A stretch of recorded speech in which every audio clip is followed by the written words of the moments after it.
Hello everyone. I want to thank you guys so much for tuning into this video. My name's Eva.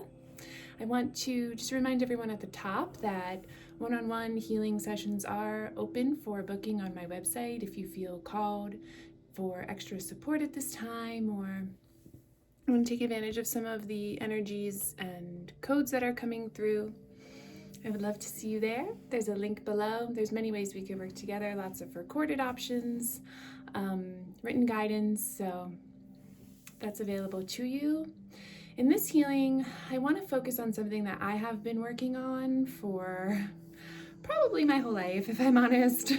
And you may resonate with this if you're just sort of coming into spiritual expansion or multi-dimensional awareness, awareness of other realms, other ways of perceiving self, where you are in other realms can be very, obviously very destabilizing, since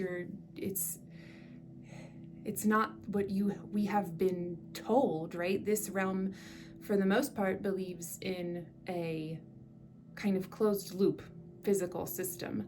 And even our narratives of God in Judeo-Western traditions are that this is a thing that is separate from you, that you kind of have to like prostrate yourself in front of, which is a lot of undoing in the programming of that as we free our consciousness. But today I'm sort of specifically talking about, and I have unwoven this in myself as a kind of stemming from this divine feminine energy subjugation and reversal. This sort of, it all comes back to this original separation thought, right? What Judeo-Christian tradition would call original sin. I don't believe in that, but there is an original thought of other, right? Of self and other, and that creates a separation, which is not of unity. That it just disrupts the system. It kind of spirals out of control, like a cancer that turns in on itself, and then everything is sort of an attack of self. So all fears, as we perceive them in the world of form, are coming from that. This specifically is for whether you were born with this kind of perception like I was, and you've struggled your whole life with feeling crazy, or you're just coming to it. One is not better than the other. It's a different experience of your life, but I find that everyone who does this work seriously, who seriously intends to free themselves, will come up against this stigma of mental illness. You're schizophrenic, you're crazy, you've lost it, right? This is unreal. What you're perceiving is not there. You're making all of this up. You are mentally ill, you're sick, you need medication, you need to be put away, whatever. Those are very real wounds. Those are to us in this realm, very real fears, yes? And that keeps us from, some people call it the priestess wound. If you're into galactic timelines, it can be very associated with that kind of being hunted down. Certainly the witch trials and all kinds of, there's so many ways this presents itself in history, right? And in our own lives today, and the way we doubt ourselves, the way we hesitate sharing, not just online in a capacity to help others in a specific way, but in the conversations you have with friends, like hiding yourself. But there's a quote from I don't know if it's still my favorite book because I haven't read it in a while, but F. Scott Fitzgerald has always been one of my favorite authors, and there's a quote in Tender is the Night, because Nicole is sort of the main female character, and she falls in love with a doctor. She's sort of who was her doctor in her mental, and it's very inappropriate, in her like mental health care facility.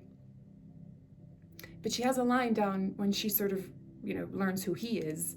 I'm only delusional when I see what you don't want me to see. So I just think that there's something to think about there in terms of society, but really the way we heal this is to get into this self, the belief that you have about self. Because if you really want to change your mind, change your perception from fear to love, then you need to confront what you don't believe of yourself, right? We have all this belief in the way of expressing our true vibrational reality. Yes, like true perception is still perception. It's still of form, right? It's not the formless. It's the formless divine emanates into true perception, which allows for heaven on earth. Yes, like not the dream of fear, the dream of heaven, which is still perception, but it allows the light of the truth in through it. It's not blocked by a belief that's holding against itself. And this is a really painful wound to heal. It's something I come back around to a lot. It's difficult to perceive in ways that other people don't perceive, and that other people are super resistant against, because we are like tribal beings. Like human beings are meant to be in community, and these used to be respected, and in some areas of the world they still are, right? If you're in the Western world, I'm in the United States, you might resonate with this message. This is not a lifestyle, and especially when you're a woman, there's a lot of stigma, there's a lot of pain, there's a lot of trauma around this, and we know we hold memory in our cellular system. That is not just our brain. So if our ancestors experience things like this, they might appear as fears for you. It's in the collective. I just felt very strongly that I have done enough work to share this kind of healing specifically. And so I think I'll probably keep making videos on it. If it's something that resonates with you, please reach out and let me know. So we're just gonna do a little solar meditation. Taking deep breaths, allowing the love of all that is to come forth from the center of all of your being. Let's practice. While I do believe the heart is sort of the gateway into our multidimensional perception, let's practice not keeping it localized to one place, but that it is coming from the center of all things, of all beingness. And you feel this love, the love of God, the love of Source, the love, period. However you like to visualize this is good. That's what it is for you. It's not about the perception, right? It's about the experience of the reality of self, which you can do. Knowledge is available to you. It's bringing it down into this realm that requires the work, yes? So just allow yourself to accept yourself as you are in truth of eternal beingness. Remember that God knows you as you are. God sees you as you are. Eternally, it knows you completely. So the willingness to open really is so much of the work. God doesn't need you to direct it.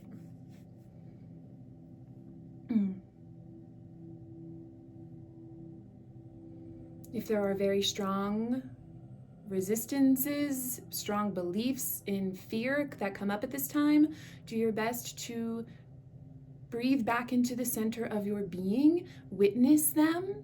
Remember, neutrality is our most powerful position. That's a difficult thing to say in the world today, but to be able to see that these are not inherent identity markers. Like, they will become real as part of your being for you as you adopt them as an identity for yourself, but you don't need to do that. So we are uncovering, like the onion, right? Like peeling back layers of false identity that we've taken in on ourselves, and allowing all of, because it's never just one thing, yes? It is connections that are very complicatedly wound and crisscrossed and mixed in your system. So we are just opening. You don't really have to focus on how that gets healed. It might show itself to you. But if you are just focusing on the light, focus on the love, focus on the beingness, and just try to let the worry dissolve from your mind. Remember the power of your mind. Remember the power of creation that your mind emanates from and in. You're not crazy. Dayas doris nain nashini namanan doris dashiki snayan shanita orvis naindo epayo shayaki. Sanayanda takaraiti oruya sonshana. Sansara torruistayiti kinati. So clearing negative ego, clearing negative form. Naishorutika nashinikin. Getting into the cellular memory, that trauma held in these sort of subatomic particles. It is held as memory, which loops, again, I talk about this all the time, but loops, emanates out this net that loops this system, this net that we are all a part of, but we are making with our belief. We project it outwards. And then because we're all little different fractals of self, one self, but different fractals experiencing it from within that fractal, we catch on to it, right? We don't need to do that. Kieta orruistayayot orruistishini. Sansata korkihayaya pawoshanasana. Mashini kanta orruistayo shosisna taiki. Yatoruyasnashini. And it's okay if you have moments of doubt. Bring those moments up.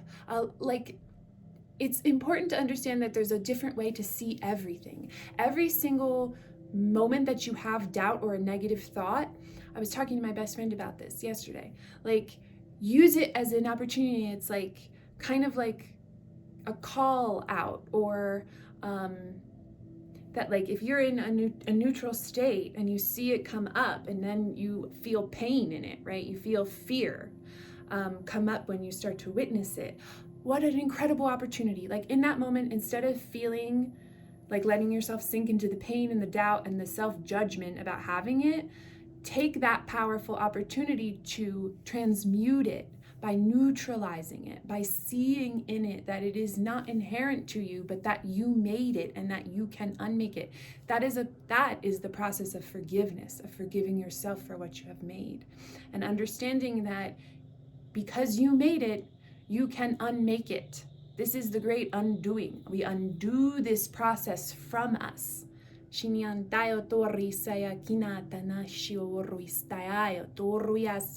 this is possible because we are always free. We are always healed.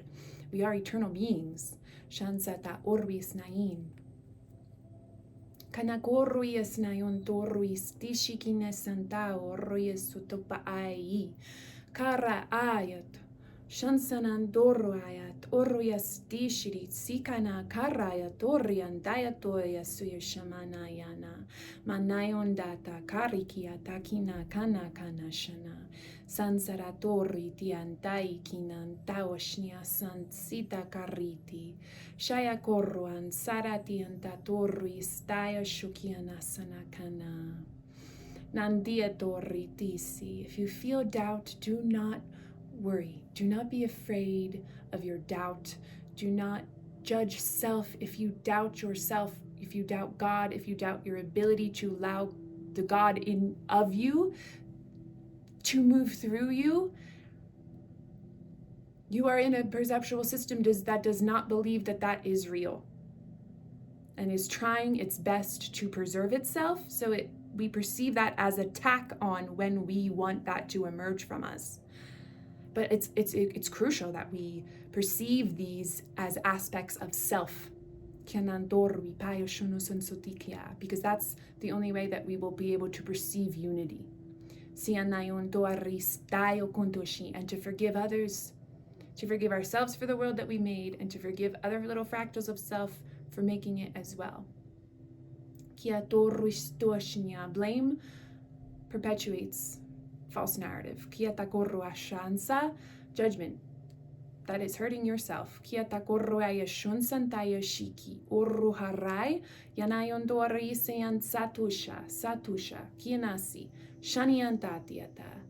it a lonely road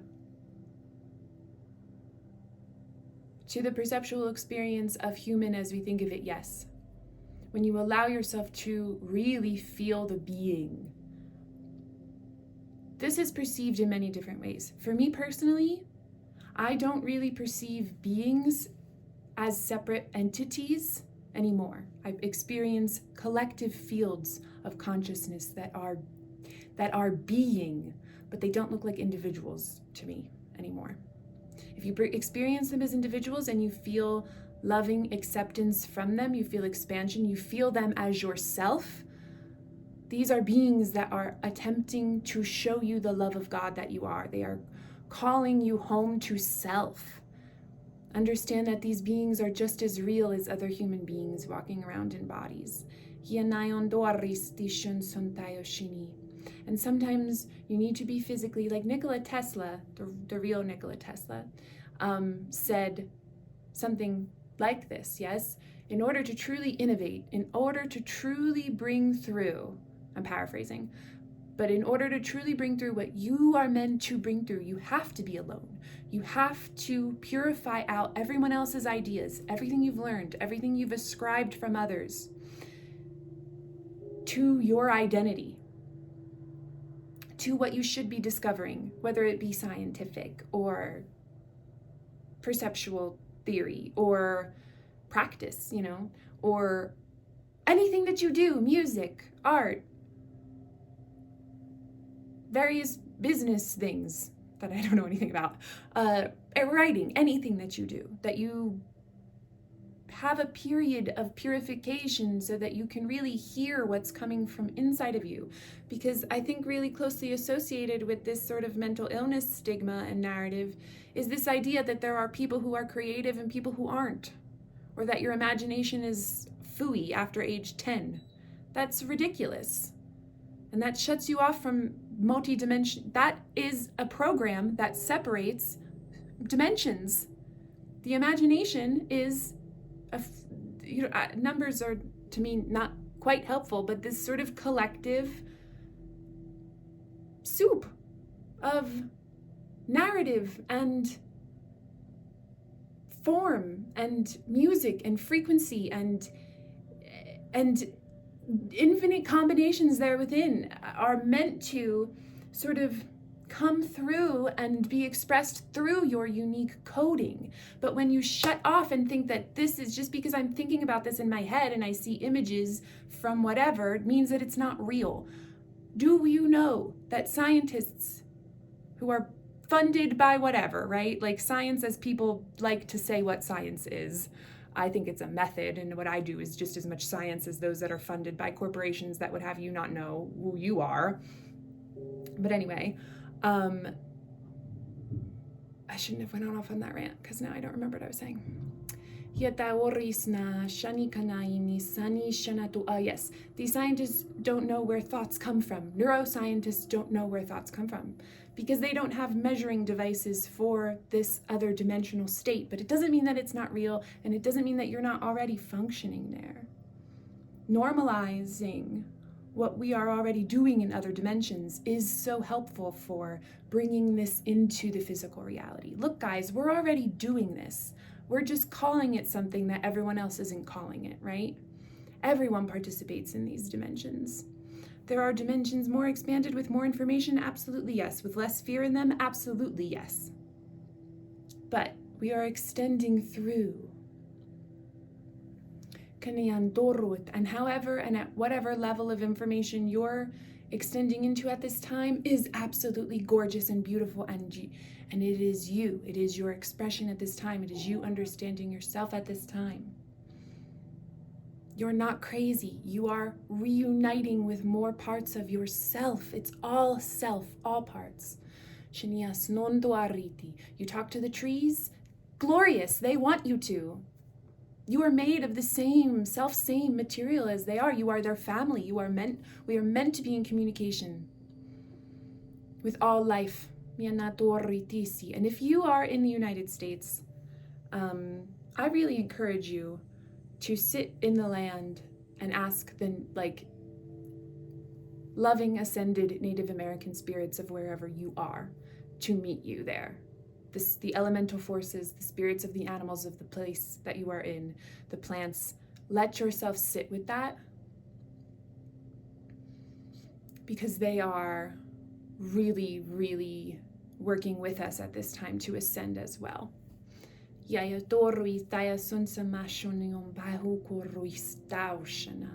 Sayo corrias noshana kinanditi karayo corroashokayas. Shanikananduata. We are one consciousness field here. This is a collective consciousness, humans, but also all earth beings. We belong to and of the earth. And I think it's also a point that's come up a couple different times throughout my journey of discovery and expansion, is sort of that, like, when you agree to come incarnate into the planetary form, that you are, I don't want to say completely subject to its physical laws, because we are here to expand them, but in terms of being in the body, yes, you need to bring it. This I think is very connected to this mental illness program, and what keeps so many spiritual people out of their bodies. Our bodies are projections of our minds. We are not our bodies, but when we're here to move around and to ascend this level, this planetary system, we are subject to working through the physical laws of this form,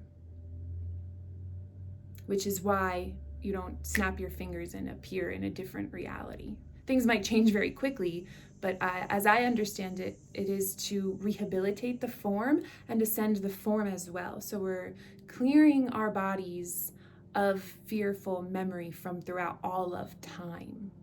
So to really just snap your fingers and appear outside of that or in a completely different experience is, as I see it, I can only speak for myself and what I'm here to do with the codes that I access and bring through me are here to do, is to rehabilitate all of this narrative of this realm. And to just like pop yourself out of it is not really the point as I see it, but it could be the point for others. I'm not, and that doesn't have anything to do with me. As my personal journey, right? And you just let, that's another part of it, yes? We let others be what they are. Sometimes people I hear this a lot, right? Oh, just being like light and love is bypassing. I tend to kind of agree, because I'm really into, I wouldn't say really into, I like dancing, right? So I like dance music, and sometimes in these communities we hear about plur, but then sometimes the people who are like ascribing to plur are not being plur by judging other people who aren't plur, right? Like other people, that's just an example, that you can use music and dancing to sort of transmute uncomfortable experiences, right?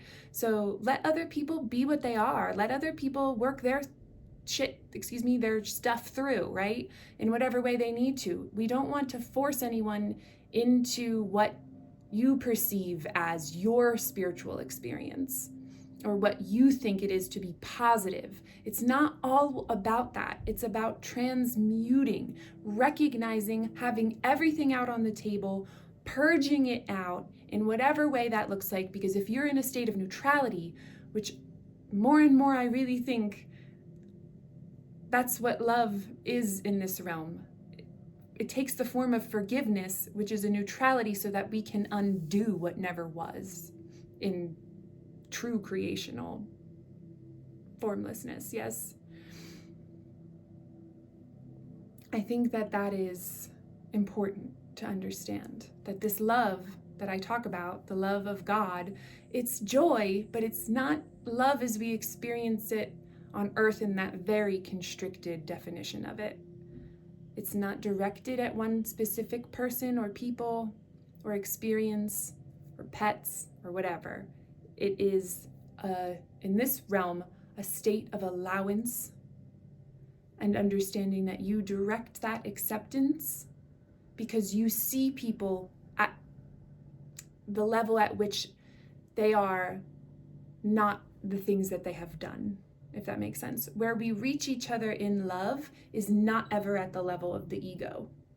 So it's accepting that this is all learning experience. These are all opportunities for lessons, to let people be where they are. We're not trying to force or convince anybody of anything or judge anybody for the way they're doing things. You have to allow that for others if you want to experience that yourself. Yes, to give and receive are one. Oh, Eva, why is this relevant? Why are you going on this rant? Because You must see others that way for you to see yourself that way, for you to accept that love.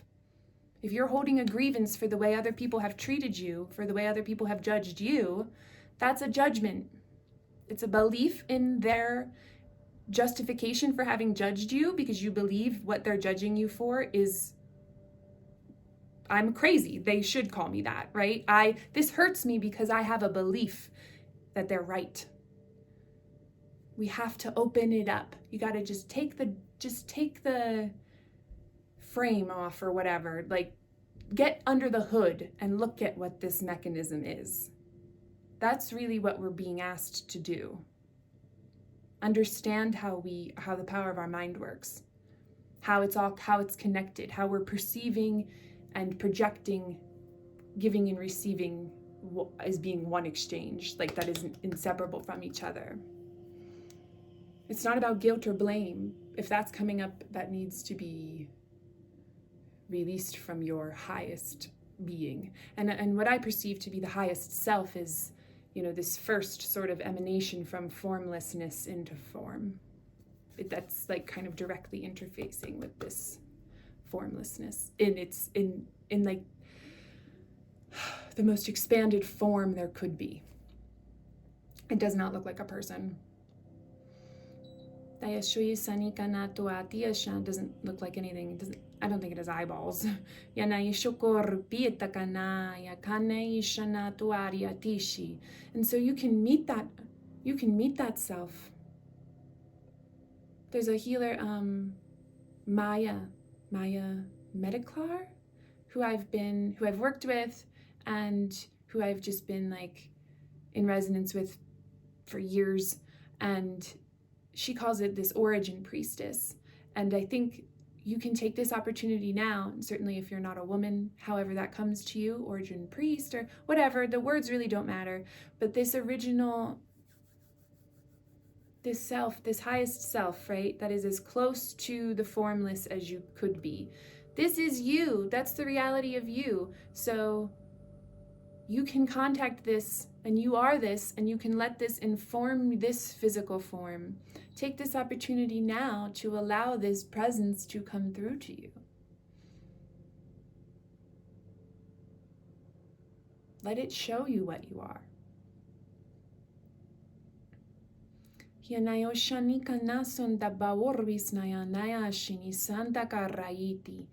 Kanandra torris daeshi asai kinana namoru poatua. Shanakani kana kani shaniki intaoru porutu. Maraya sonashana kani sayotorris daishoto korita taina tanta oashaki samantaya taoruataya shaya. It's like freeing. It's important to we don't understand how interfacing with these parts of self really change our physical reality. I don't. I can see things. I understand recoding to some level, but it's not for your ego, really, right? We talk about meeting ourselves at the level which is not of our ego. So if you don't completely understand, it doesn't mean it's not going to work for you. You're understanding it at different levels, and this is what it means. That's the purpose of this meditation, that it doesn't make you crazy to believe things that you can't physically experience, because thought creates form at some level. There are so many methods of form, so many expressions of form that we just are not even imagining or aware of, but that doesn't mean they are unreal, and it doesn't mean that they don't have an effect on you. Because we are this incredible multidimensional being. My goal for this really is just for you to feel more comfortable in yourself. You're not alone in experiencing. Everyone is experiencing in a different way, interfacing with different levels of self in different ways. None of it is right or wrong. If you believe that you are expanding and you are interfacing with these parts of self, you are. No one can tell you differently. No one can tell you that this is a wrong way. The only sense of wrong perception would be if you feel pain. Then you are choosing wrongly. But there's no other consequence for choosing wrongly except that you feel pain. There's no punishment. There's no tally. Nobody's keeping score. Karma, in my opinion, doesn't work like that. To give and to receive are one. So if you are emanating a pain, you will pick that back up. But sometimes we don't understand that we're doing that. So these codes really help us dissolve what's in the way of us seeing where we are holding belief against the truth of our being. Yanayondoro atashama sansantiki. Gorisana shinisana kontaya toro taya shinisana. I mean, really why I started doing this work and felt so immediately apparent that this was meant to be shared was because for my whole, I have to turn that down because it's not my music.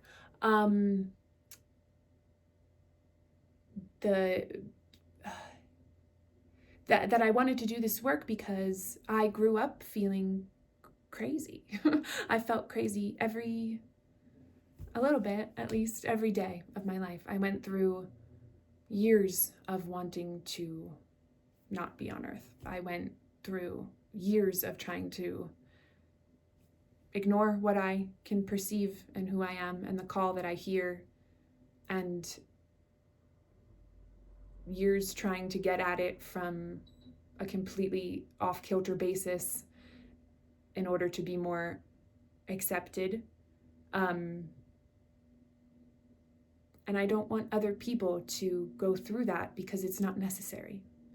You don't have, it's not necessary.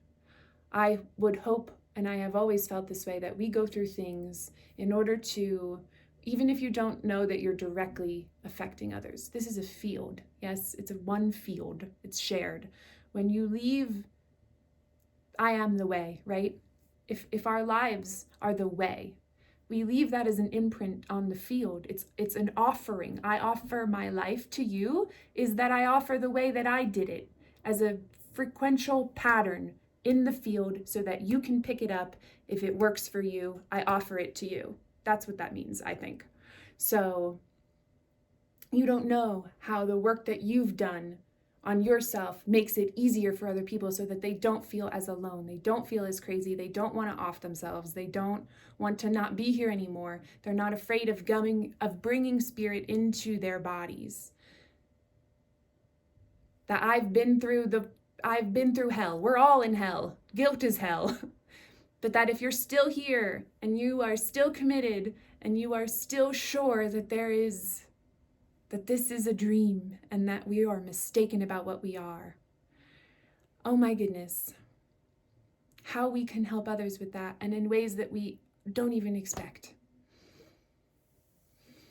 And so this is my offering to you at this time.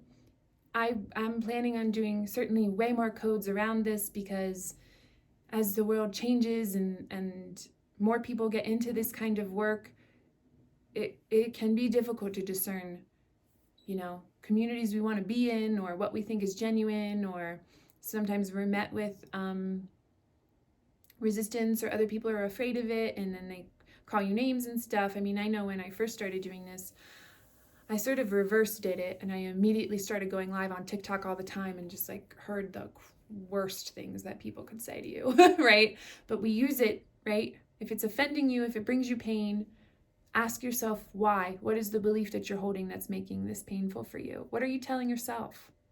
These are, and it's not just mental illness around, this is the way we do it for all insecurities and fears. But I know that this is a very real, in the perceptual world, a very real fear. And I am committing right now to doing more videos around this because I think it's really important. And I think you will be surprised by what you find this is attached to, not fully stepping into what you're meant to do even. And it might not be being a priestess or a healer or a guide, a mystic, whatever. It could be you want to change your job, but you don't. It all comes down to the unworthiness, right? But you don't believe that you can shift because you think there's something wrong with you, or you don't deserve it, or I'm too weird for that, people aren't going to accept me here, or whatever it might be. This comes out into form in so many different ways. So I always recommend to get a journal. It doesn't have to be like really strict diary entries. It could be just like fragments, pictures, images, scribbles. Very often those turn into codes and your body's just kind of working out how to get that through you because it's not used to it. Tones, right? Anything that wants to come through you, just let it come through. Remember that all is for you. Everything here is for your learning. Try to shift that belief that everything here is for your learning. And if it's really upsetting you, that's a big teacher. Try to shift into, it's hard, but try to shift into gratitude for the moment of learning. Yes. So we'll end it there. I think I might do one of my like extended just light codes, tongues meditations, and I'll make music for it and I'll put that on my website probably. So I haven't done that yet, so there's no link for it just yet, but if you're watching this in the future, there could be a link. Also, just check out that link because there's themed recordings that aren't personal, like they're just sort of like the YouTubes but longer, and my attempt to make a living out of this. So God bless you all. Remember that you're not crazy. You're not crazy. You're not. And if other people say you are, they're probably not the people that you're meant to be around, but they're also teachers.